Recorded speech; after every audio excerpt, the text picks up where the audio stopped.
they might give them really vague things like, well, that might be right. And then the person immediately knows that it's wrong. And so they try and fix it. And if they're stumbling a little bit and they're frowning, the human can see that. It might give them a little bit of hint. Like, think about, conservation here. What kind of conservation law might appear here? They still look confused. They say, well, it's conservation of energy. Remember that one? How does that go?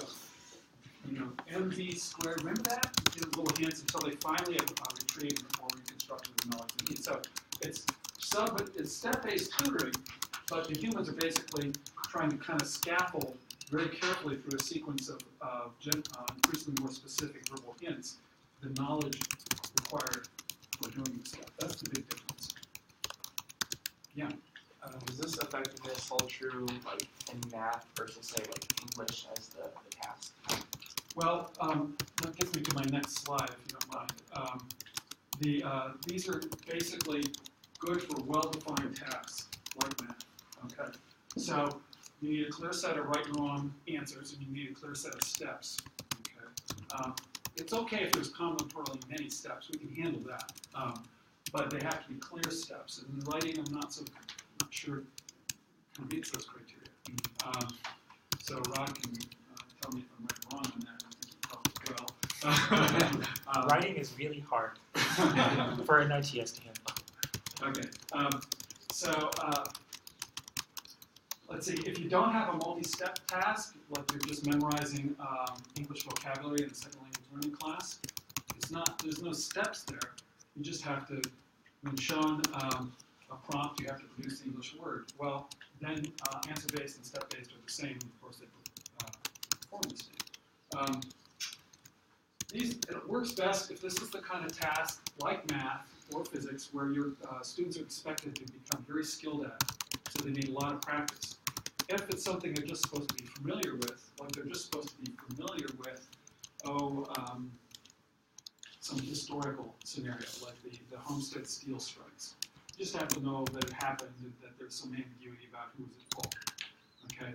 Well, then you don't need a lot of practice, and so it's kind of not worthwhile to build a tutoring system. So bottom line is, what kind of tasks do you think fit that? I've already mentioned math. Any others? Economics. Maybe economics, yeah, I thought of that one. Well, the ones I thought of were math and applied math, which maybe economics is and military tasks. And those are, in fact, the big markets for commercial ITSs. Okay, or set-based tutors. So that's the current state of the art. But I think it's not good enough. I think we have this well-honed, effective technology, but a very small range of applicability. I mean, I teach, you guys teach. Can you think of a class that you taught where you need an ITS? You haven't gone out to Google and Googled a classroom technique called peer reconstruction jigsaw, which uses Dragoon. Dragoon is a tutoring system.